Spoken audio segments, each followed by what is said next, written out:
Hi there! Good to see you! Hello! Welcome! Ladies and gentlemen, we're returning to Earth immediately. Be prepared for another space jump.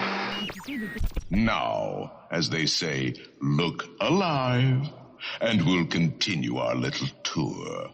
And let's all stay together, please. Ladies and gentlemen, boys and girls, get ready to meet all your favorite Disney stars as the Magic Kingdom proudly presents WDW Radio, your information station. Hello, everybody, and welcome to the WDW Radio Show, your Walt Disney World information station. I am your host, Lou Mongello, and this is show number 286 for the week of August 5th, 2012.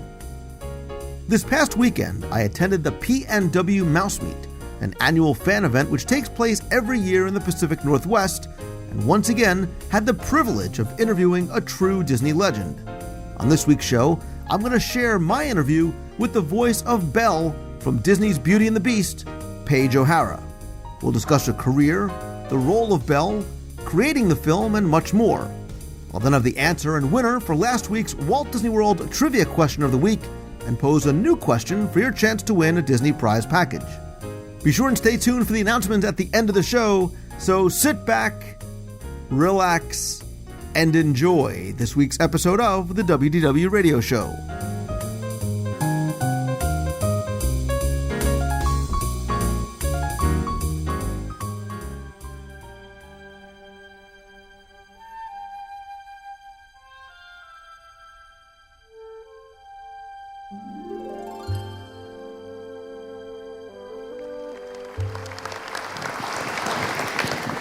I mentioned earlier Lou Mongello donating a tour of Walt Disney World, and I'd like to bring him up now. What a generous donation, and an amazing person, podcaster, tour guide.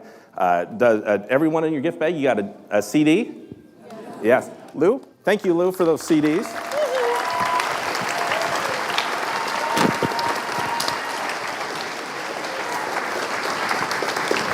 Great to see you.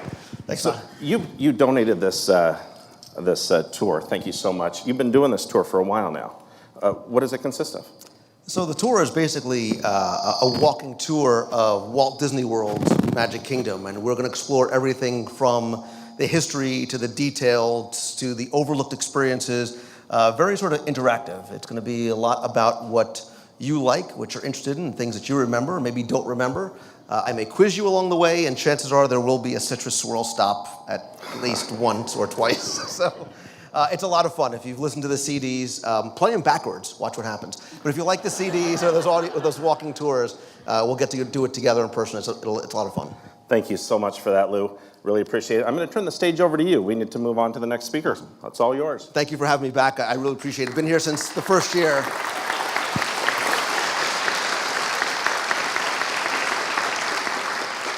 I am so grateful to be back again. I'm grateful to Don for the opportunity to be here and meet so many wonderful people. But in addition to that, I've also had the distinct pleasure and honor of meeting and getting to do what I love, which is chatting with people who are true legends in the Disney community. And the first guest that you're going to hear today certainly needs no introduction, but I'll give you a little introduction anyway. She was born in a little town. It's a quiet village every day, pretty much like the one. It's a town full of little people. So give it up. Please say bonjour to the lovely, the incredibly talented Paige O'Hara. Hi, everybody.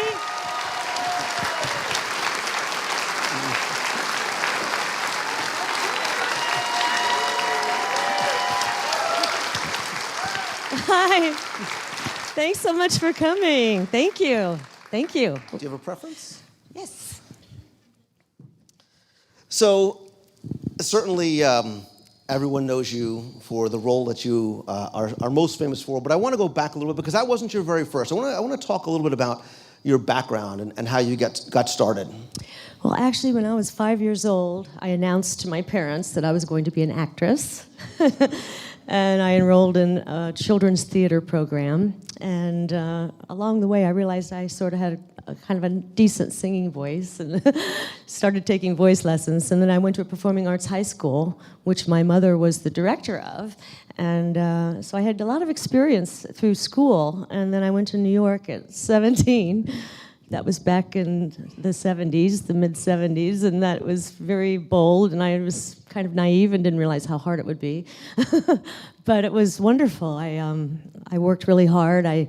To pay my rent and pay for my schooling, I would clean apartments, and I would paint all night and sell my paintings on the street. And before you know it, when I was 18, I made my debut off-Broadway in creating the role of Della in Gift of the Magi, which was my first role. I may need you to talk to my daughter, who also at 5 thinks that she wants to go out and be an actress. But then again, you actually have such a success story that maybe you shouldn't talk to her. She's like, I'm going to New York at 17 too. You did so much on stage in New York and off Broadway, but when do you first start to hear about the role of Beauty and the Beast, the animated Disney film? Well, I had actually been performing on Broadway in several different productions and whatever, and I was a huge fan of Alan and Howard Ashman, and I saw The Little Mermaid and loved it, and they announced it in the New York Times, Beauty and the Beast, and I told my agent, I have to have an audition, please, please, please. And I went in with 500 other actresses and some stars, big stars, but I just had this odd feeling that it was my part. And I'm usually not real confident when I audition. I'm just really glad once I get the job. And my husband-to-be that week, say hi to Michael. That's Michael. Well, I auditioned 5 times, and Michael proposed to me on my birthday, and the next day I got offered Belle in Beauty and the Beast, so it was quite a week.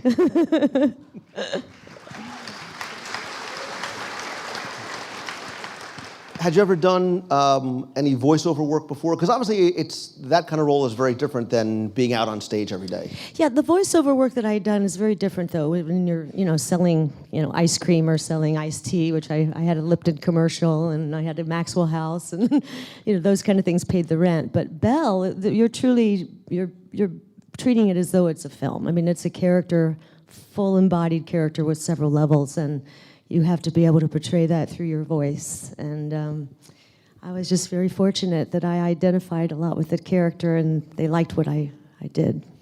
And at what point in the filmmaking process are you brought in?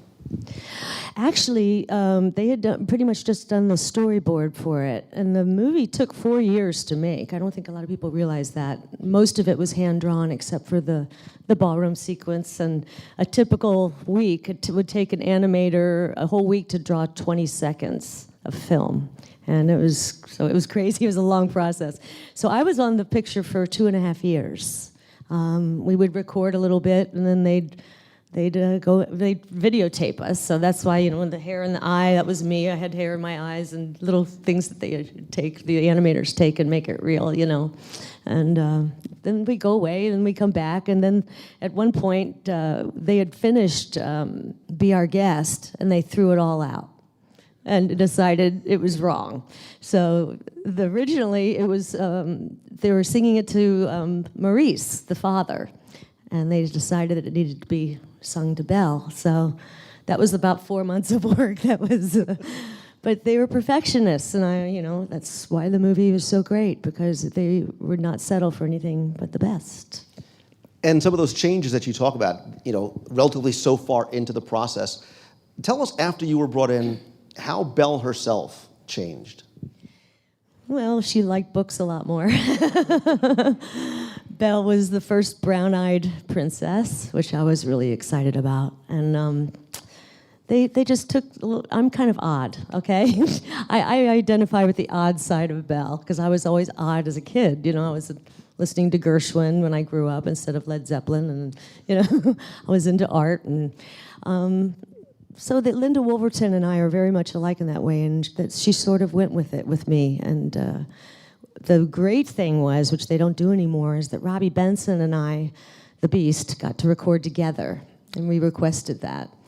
he's such a great actor. And I was cast a month or so before he was, and they had a Beast initially, which was a voiceover actor, and found out that he couldn't do the character of, the Beast. So Robbie Benson comes along, and I think he actually auditioned and didn't say who he was because he was afraid of prejudice.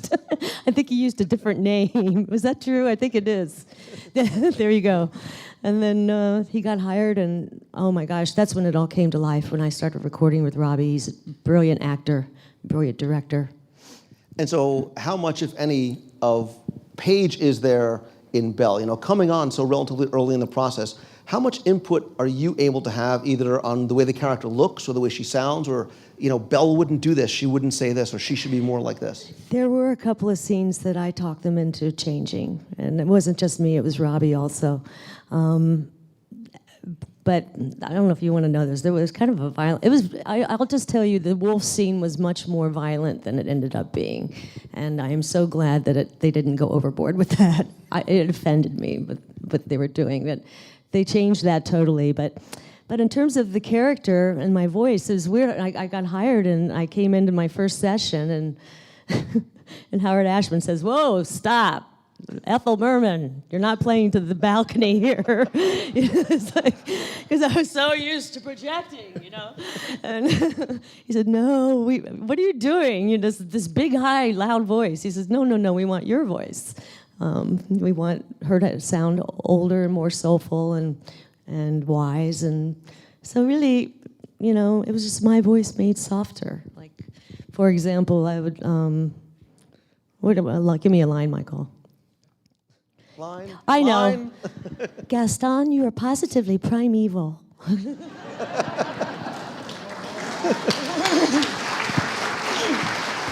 So it was just me softer and younger, a lot younger, 20 years ago. What about visually? I mean, how does the character, does her look? I mean, doesn't her look change a little bit too from when you first came in? The original drawing that, I'm sure a lot of you being Disney, fans have seen the original drawing that James Baxter did, and she was too perfect. I mean, she was just too beautiful. She had this perfect jaw. She was like Angelina Jolie at her best, I mean, it was just it was almost intimidatingly beautiful. And they decided just to make her a little more identifiable with young women. And she was still pretty, but she was a little more quirky. And they took, I went in one day, and the animators had all these famous women on the storyboard. And I saw Liz Taylor, and I saw, oh my gosh, Vivian Leigh and all these people, and Natalie Wood. And then there was my funny picture on the bottom. And I was like, what is my picture doing up there? And they said, well, we're going to take your cheekbones and the shape of your eyes, and we're going to take this from Liz Taylor and this, so it was kind of funny that they did that. And I think that's part of what makes Belle so relatable and so attractive. I mean, she is my favorite princess, not just because you're sitting here, but because thank she's you. my You have good favorite taste. I just got thrown off track. I'm sitting with Belle, my favorite princess. But, Belle she's a different type of a princess. She's a different type of a character because from the very beginning, not to take away from the other princesses, but her quest is not for her prince. She's not seeking out a man. Exactly. From the very She's the only one that isn't looking for a prince. She wants adventure. She wants knowledge. She winds up, of course, I think one of the most remarkable parts of the character that they wrote was the fact she really did not hesitate to sacrifice her life for her father. And I think that a lot of people don't talk about that enough. But the Beast, I mean, I think that's one of the greatest characters ever written in any of the Disney films, and the growth that he has, and the wonderful way that Belle was written to help him change throughout the film. I think part of what makes this film special is it's just not a great retelling of a classic story, and it goes back to that classic Disney animation, but oftentimes in Disney films, it is the music that makes the film. It's what makes the film memorable. That's true. What was the process of creating the music like for you? Oh man, I was in such awe of Alan and Howard, and I found out later after I was cast that Howard Ashman was actually a fan of my Showboat recording, which I had done with EMI Records, and Friederike von Stade, the opera singer, if you all know her. She was great, and it had won all kinds of awards. So he was already, had his eye on me because of that. But working with the two of them, it was amazing. They wrote something there after I was cast. They'd written the other songs already. And Beauty and the Beast, it was kind of a sad story, but also inspiring story. When we had our first press conference, Howard was really sick by that time and was in the hospital, and he hadn't heard his song sung yet. And Angie didn't want to sing it for the press conferences. It so cracks me up. Angela Lansbury, the great, nervous about press conferences. So they asked me to sing Beauty and the Beast. I went over to Alan's house, and he played the piano and taught it to me, and we called up Howard on the phone, and I sang Beauty and the Beast to him over the phone. And he said, I'm so excited. He said, I finally get to hear my song. And that was the last time I got to talk with Howard.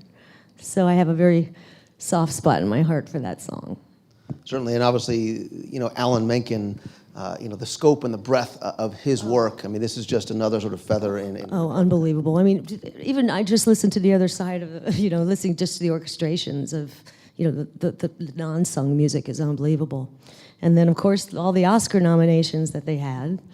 And I'll never forget, I got a call from Jeffrey Katzenberg, and he said, your song Belle is nominated along with, all these others, and how do you want to feel about singing on the Oscars? And I was like, I was screaming. So that all came about, and I went to Wardrobe. This was kind of strange. I don't know if you guys saw it. Did you see the Oscars that year? Anybody out here old enough to remember that? A few of us are old enough. Well, they didn't put me in a dress that looked like Belle. It looked like Bo Peep.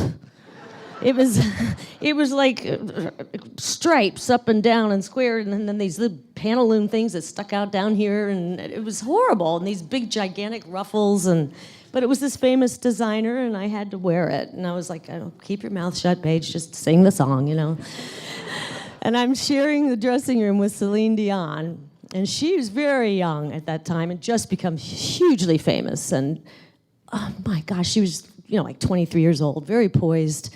And she's in the dressing room, and she's, talking, blah, blah, blah, to herself and putting on her makeup. And they come in and they said, Miss Dion, we want you to wear your red dress tonight because Angela Lansbury's going to wear black. And they were doing the song together. And she said, nope, I paid a lot of money for that dress. I'm wearing my black dress, thank you. Back to the mirror, and I looked at her, and I was like, how did you do that? Look at me. I'm all these years older than you. I've been on Broadway, and I don't have the guts to say I can't wear this Bo Peep dress. And she said, Paige, sometimes you have to learn to be the B word. Belle. You need to be Belle. Belle. The bad Kids, Belle. She meant Belle. The bad Belle. Bad Belle. I said, no, I can't be bad Belle. Belle's not bad. So luckily the cameraman hated the dress too, and he shot me mostly from the waist up. But right before I went out, one other Oscar moment, Angela Lansbury was introducing me, and I got to admit, they give you the chance to lip sync or sing live, and I thought, I'm a Broadway singer, I'm gonna sing live, I guess the year before Madonna forgot her words or something happened, and whatever. But right before I was going on, I was like this, shaking. And Angela Lansbury was standing next to me, and she was shaking, and I said, Angie, how come you're nervous? And she said, when you get to be my age, honey, you learn when you're supposed to be nervous. This is it. And then she just reached down to me, and I could barely feel it because of all the pantaloons I was wearing, but she patted me on the rear end, and she said, if I sang like you, though, I would not be nervous. So it was so sweet. And then I come out in a little town, it's a quiet village, and I see Barbra Streisand, Nick Nolte, right in the front row. It was crazy. And in addition to the music, look, the film itself, was the first to be nominated for an Academy Award. At some point when you're working on it, do you realize that we're doing something here that's out of the ordinary? We're doing something that, pardon the cliche, is truly special? Or does that moment come when the Oscar nomination comes, or when you finally see the first film? Well, I knew from the beginning it was going to be special. I mean, as a child, I was affected, my life changed when I saw Mary Poppins. and Julie Andrews. She was my idol, and I knew just from the script and the score it was going to be a hit, but we had no idea of the amount of years that it would be nominated for the Oscar, and the influence that these characters would have for each generation. And the one point that I knew, though, Michael and I, we had a screening at the New York Film Festival, and it wasn't completed yet. It was just the critics saw portions of it, still just, the drawings, and then some of it fully animated, a lot of it black and white. And I was, coming from New York and knowing how tough those critics are, I was kind of shaken in the back, and so was Alan Menken and Howard, and we were, okay, how are they going to take it? How are they going to take it? Well, 10 minutes standing ovation by the New York critics, and I thought, this is something. We have something really special here, and it turned out to be truthfully, I just feel so blessed, because I have a handful of girlfriends that would have been wonderful as Belle, too. And I guess it was just my turn. But did you ever think that years later, you will forever be Belle? Not just because after the film, you continued to be Belle in consumer products and DVDs and collectible figures and whatever it is. The gift that keeps on giving. Who'd have thought 20 years later?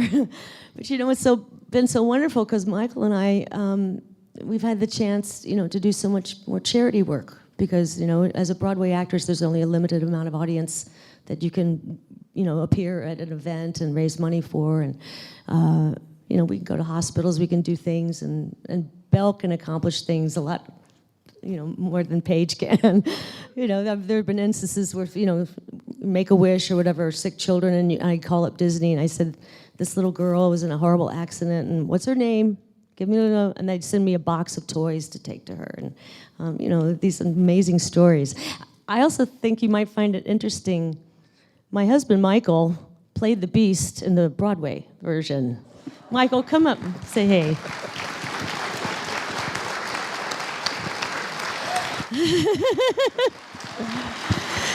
That was crazy.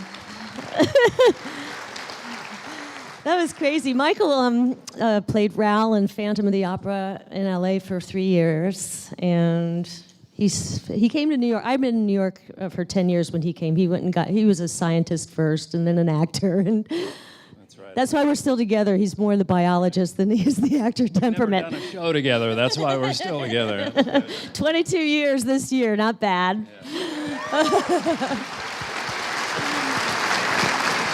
But it was crazy when Michael was offered the role of the Beast in the LA version, and for me to sit in the audience and watch it. And anyway, just tell him a little bit about that. About Beast? Yes. Well, it was it was a big decision for Paige, because her being a Broadway girl, the opportunity for her to create a role on Broadway, it's pretty unusual. You do a lot of revivals, but when a new piece comes along and you would get to originate it. So it was a very difficult decision for her. But she had an offer to go do a production of South Pacific in Australia, and talked to Jeffrey, called her up and said, look, if you want to do this, I will make this happen for you. And she thought about it, and she said, ultimately, the film is so perfect that I'm just going to leave it alone and not do it, which was, she thought she was too old to do Belle at the time. And the New York critics, did you notice the recurring theme here about the New York critics? Which, give or take. But the show, the Broadway version, kind of is the same, but it takes a little different path. And when I was hired to do The Beast in the Los Angeles production, I got to work with Rob Roth, who was the director of the stage version. And Susan Egan was doing Belle there, who did originate it in New York and came to Los Angeles to do it. And Rob Roth was the director. Terry Mann was the original Beast on Broadway. And when I saw Terry do it, I thought it was really interesting and really fun, but I always thought Terry did a lot of quote, quote, what I call bits. And so when I went into it, I said I wanted to make the Beast more like Robbie Benson, because that's what I thought. I said, I think, Lumiere and Cogsworth and those guys are there for the bits and the laughs, and the Beast is there to tell the story and make you fall in love with him and Belle, and that's what it was about. And so I worked with, the people that were putting me into the show, and the director came in, and Linda Wolverton came in to see my run through, and she came up to me afterwards, and she was like, "Oh, thank you. I think it's great. You're the most like Robbie anybody's ever been." And then the director came to my dressing room and walked in and said, "I don't know, Michael. You took all the bits out." And I gave him this whole spiel about what I thought it should be, and he nodded and smiled and said, "Put them back in." So I think ultimately, Paige probably made the right decision in doing it, but it was something that we never got to do together. And we did go to Japan and tour with the Tokyo Philharmonic there and do a concert version of it. But now we're both too long in the tooth to go back and do that anymore. But it was great fun. Other than the suit, it was. Speak for yourself. It was great fun. I'll go back and do it. I refuse to be old. That was pretty exciting, though. 110-piece orchestra. Oh, my gosh. We played 21 cities in Japan. It was amazing. So you're not old. It's all a state of mind. But, when we think about Beauty and the Beast, it was 20 years ago. And more recently, again, the film nominated, the music nominated, and the Oscars and all that had.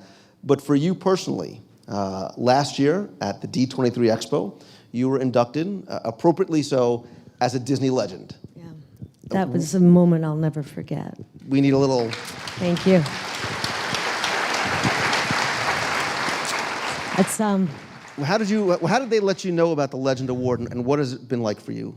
Well, they let us know in advance because they knew I'd be like weeping if I found out. But it was it meant so much to me, and I actually suggested to Jodie and Leia that we sing for it, because we were only supposed to just come up and take our award. And I thought, all these princesses together, and Anika Noni was there and got her award, and I said, wouldn't this be cool? And Disney was thrilled, of course, and they said, all right, but let's keep it a secret. So when I came out, I was the first one to sing. I don't know if some of you might have been there or not, but the music started, and I walked out, and people started crazy screaming. And I looked up in the second balcony, and I saw this big banner, "I love Paige O'Hara," and I was like, oh, how am I going to sing now? And I got very choked up, but I sang fine. I did okay. And it was I think, something that I think the princesses should get together more and sing. That's what I think.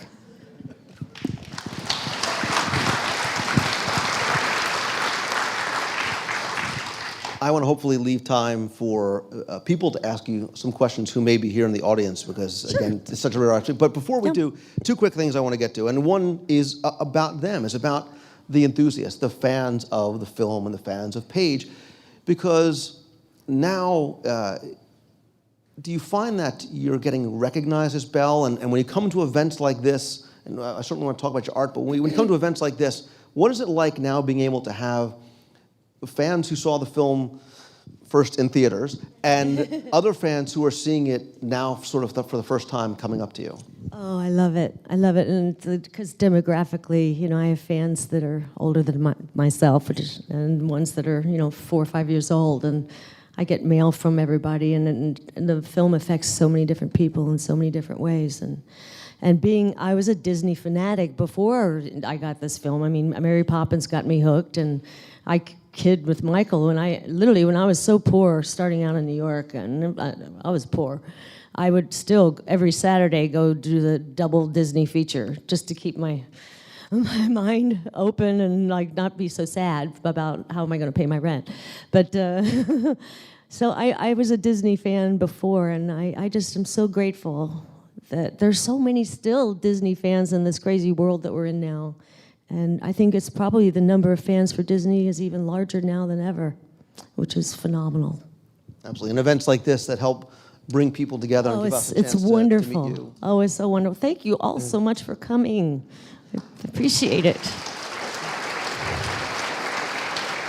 And you are still performing, you are still entertaining, but you are a Disney enthusiast, and you are incredibly gifted, not just with your voice and your presence on stage, but you've also started doing something else too, and you've sort of brought Belle to literally another canvas. It was funny. I've been painting since I was 3 years old. And in fact, when I told you about that acting class I took when I was 5 and 6, I had a very mean teacher. She wasn't mean. Well, she was mean. I'm just going to be honest. She was one of those teachers that was just so hard on you, you felt like you could never succeed. And so I started getting smart and bringing her a little painting every week and a watercolor, and she started being nicer to me. Many years later, and I'm successful, she said, "I thought you were going to be an artist and not an actress. I'm really proud of you. You didn't let me, torment you too much that you gave it up." But so I started painting then, and I copied famous artists like Turner and Sargent, and attempted to copy Da Vinci. And Michael and I had an event where I was meeting with Rodell, one of the famous Disney fine art artists, and he said, "I know that you have beautiful paintings because I've seen some of the Christmas cards you've made." And anyway, Michael worked it out that I bring one of my paintings, which is the Belle by Belle, which you'll see out there. And Rodell was very kind to let me have my art next to his, and it sold right away. And Michael Young was there that night, who's the head of Disney Fine Art, and he said, "Let's talk." And I signed with Disney Fine Art 2 years ago. So now I'm painting Beauty and the Beast oil paintings pretty much for a whole second full-time job. So it's great. It's a great honor. And they're beautiful, and you brought some to share with us as well, too. Again, they are, it's Belle by Belle. So do we have time, Don, for audience questions? Yes. Hi. Hi. One of my favorite singers from the classic Disney films is Mary Costa from Sleeping Beauty. Have you ever met her? Yes, many times. Yes. I'm a huge fan of Mary's. I know she's older, but she still participates in Disney events, and it would be great to see Mary sing with you, the current princesses. I would love it. Wouldn't that be wonderful? I would love it. We have to talk her into that.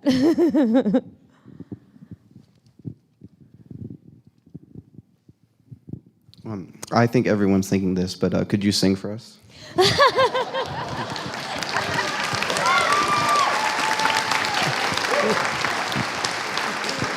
All right, well, I don't have my accompaniment, and this is morning for me. I'm a late night person, but if you'll help sing along with me, I'll do it. Okay. There goes the baker with his tray like always, the same old bread and rolls to sell. Every morning just the same, since the morning that we came to this poor provincial town.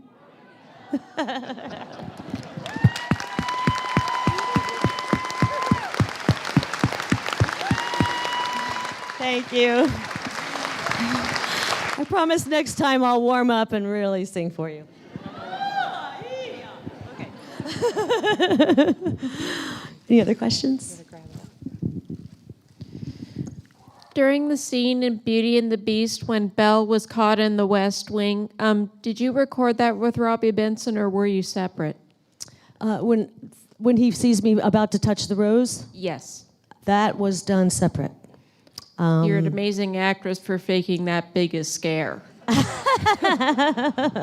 That's interesting you brought that up, because there were only 2 places that we weren't together. That was one, and then when in the wolf scene, when I'm on Philippe riding through, and they said, we're not gonna let you see this in advance.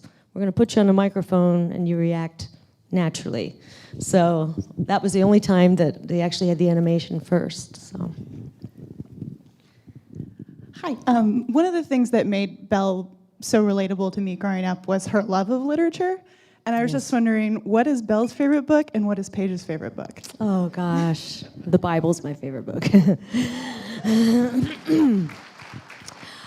I love to read.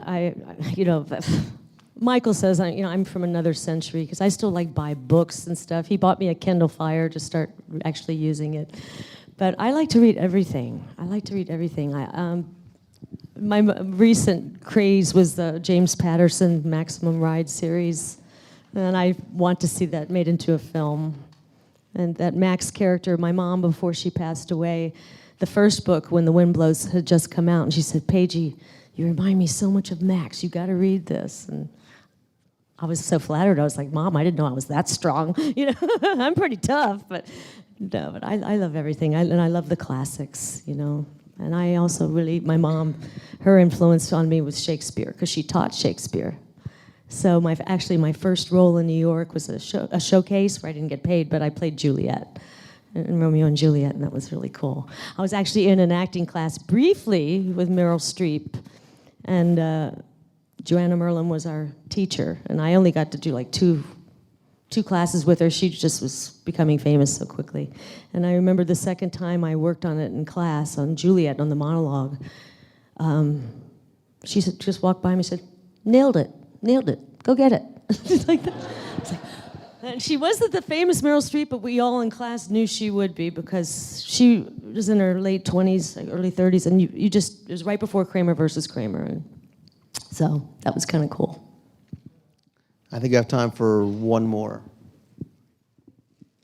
Yes. My favorite singers? Well, my very favorite growing up was Judy Garland. And my mother and I would sing along with Judy and dance around the living room. And actually last year I was able to take a break from my show, which I'm doing at the Luxor now in Las Vegas. I took a couple months off and played Judy in a new production that's being rewritten as we speak. It was too long. It was 3 hours long. It was a lot of work. I studied over 2,000 hours of film and tape on Judy. And hopefully we're going to put it back on its feet soon. But Judy was my favorite, but Julie Andrews, Barbra Streisand, operatically I love Maria Callas. And so I had a lot of favorites. Ella Fitzgerald. So a lot of idols, but Judy was the one that, yeah. So first, thank you and welcome to the Pacific Northwest. Over here on house left, stage right. Hi. Yes. I know it's hard to see with the lights. There you are. So with such a long lead time in creating this production, how do you as an artist ensure continuity from what would have possibly been recorded a year earlier to your character's growth, and how do you ensure that continuity as an artist? Do you know what's interesting? That was the genius of the directors, Kirk and Gary, because if we had been gone for months, we'd start back at the beginning of the film, and we would either listen to what they've kept in the can, or we'd just go on and read it again and do it again. And there were a couple instances where they thought they had what they wanted, and then a year later, they liked what we did better. So we would start from the beginning. Otherwise, it would have been kind of odd and confusing, yeah. So. Unfortunately, this is always the problem with this, is that we're limited in time, because I could talk to you all day. You know, being able to help share your stories with everybody here and everybody who's watching and listening is wonderful for me, but I must tell you on a personal level what an amazing gift this is to me, to be able to meet and talk to somebody whose work I've admired, who has helped, my children watch you. My daughter grows up, and when I told her that I was going to be talking to Belle, her, for, again, 5 minutes, I was the best dad on the planet. So thank you for the gift to me, but to everybody who continues to enjoy your work, generation after generation and year after year. Well, the Lord blessed me with a wonderful part, and it's a lifelong dream, and that's come true. And thank you all so much for enjoying the film and for coming to this event. I really appreciate it, and I hope to meet all of you. Thanks.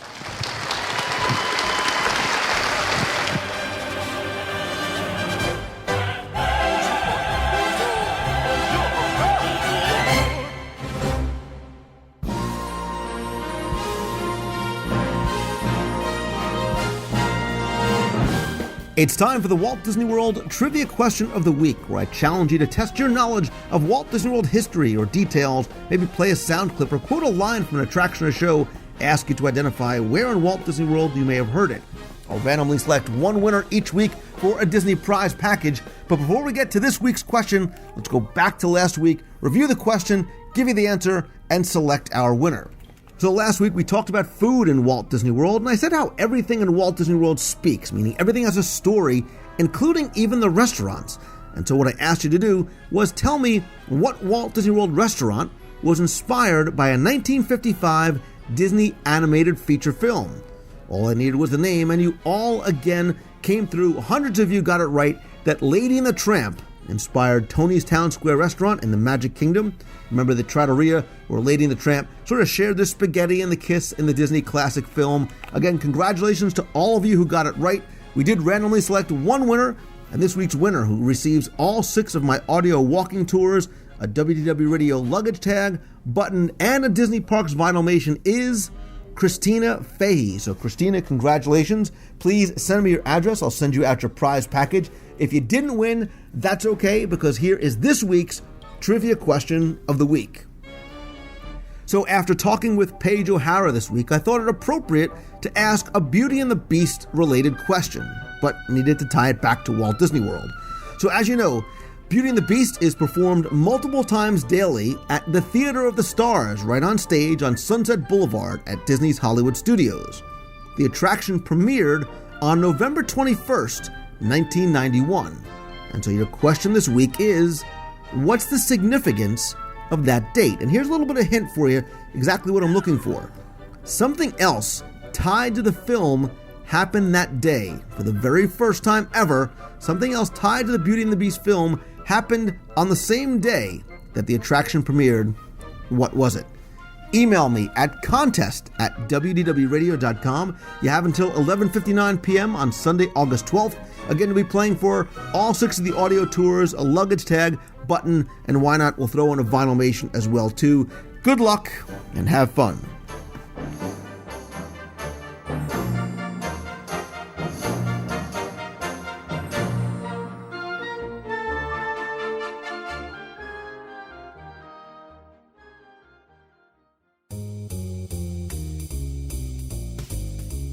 That's going to do it for this week's show. Thanks so much for taking the time and tuning in this and every week. If this week's show sounds a little bit different, it's only because I'm out on the West Coast. Just came down from the Pacific Northwest Mouse Meet up in Seattle. Just arrived down in Disneyland for D23's Destination D event this coming weekend. Be sure and follow me on Twitter and Facebook. I am at Lou Mongello, or facebook.com/Lou Mongello, as I'll be covering the event live, broadcasting when I can, sharing photos, videos as well. Speaking of Destination D, I'll also have some bonus audio for this week on the WDW Radio blog. I'll be posting my interviews with Jeffrey Epstein and Tim O'Day from D23. We'll be talking about the events, what people can be looking for, and what may be in the future for D23. Definitely stay tuned again to the blog for that. A couple of other quick reminders. Don't forget to join us this and every Wednesday night at 7:30 p.m. Eastern for WDW Radio Live. This week, I'll be live in Disneyland talking about this week's Walt Disney World and Disney news. You can watch and chat with us in the chat room by visiting wdwradiolive.com. Speaking of the blog, don't forget to check the WDW Radio blog every day. There's lots of new information, guest posts, photos, polls, contests as well. We'll be announcing the winner of our logo contest coming soon, as well as more information about the WDW Radio cruise, the e-ticket event, and lots more. You can find it all right on the website over at wdwradio.com. Also, if you want to be part of the show, I'd love to hear from you. Call the voicemail at 407-900-9391. That's 407-900-WDW1. Or email me if you have a question at lou@wdwradio.com. Stay tuned for information coming very soon about the next Meet of the Month in Walt Disney World. Probably the weekend of August 18th. I'll be having that information coming to you probably later on this week. Quick thanks to my partners and sponsors, including Mouse Fan Travel. They are my recommended travel provider. Whether you're going to Disney World, Disneyland, Adventures by Disney, or Disney Cruise Line Vacation, they give you the best possible prices, all available discounts at no additional cost to you. You can visit them over at mousefantravel.com. When you're coming down to Disney World, stay at allstarvacationhomes.com. If you want your own townhouse or condo with multiple master bedrooms, private pool, kitchen, spa, and lots more. But if you want to stay in the heart of Disney, I love staying at the Walt Disney World Swan and Dolphin, probably because of the heavenly beds, really more likely because of the 17 world-class restaurants and lounges, including Blue Zoo, Shula's, and lots more. You can visit them over at swananddolphin.com. You want to get a little Disney magic delivered to you right at home or on your iPad, visit celebrationspress.com. bi-monthly magazine celebrating all things Disney, now available as a digital version on your iPad. You can also check this week's show notes for a direct link to the iTunes store as well. And finally, you know that I love food. Disney Food Blog says it, and I believe it. Food is a theme park. Well, they now have the Disney Food Blog Guide to Walt Disney World. 300 pages of info, tips, guides, and so much more, including worksheets, scavenger hunts, and sample dining itineraries. They'll also save you 20% if you use the code WDW Radio over at dfbstore.com. Links to all these are going to be right on the site over at WDWradio.com.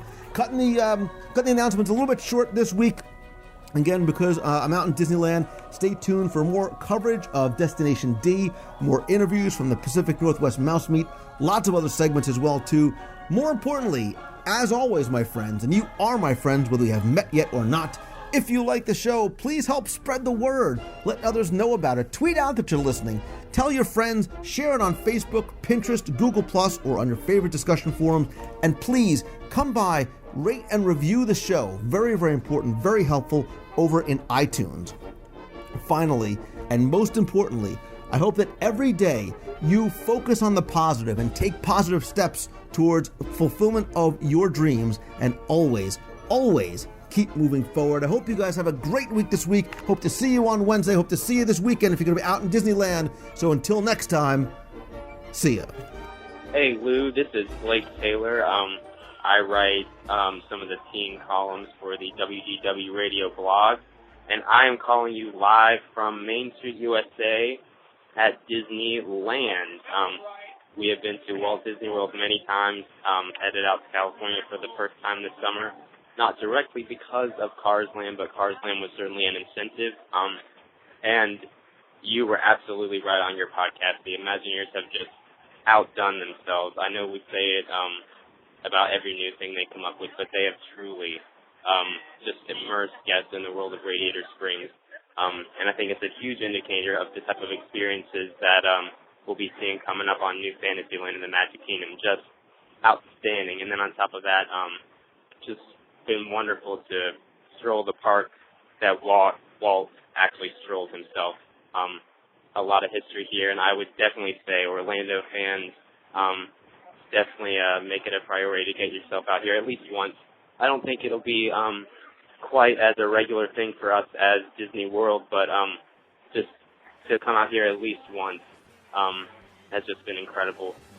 Wrapping up our day here today, and we're looking forward to coming back home with lots of memories.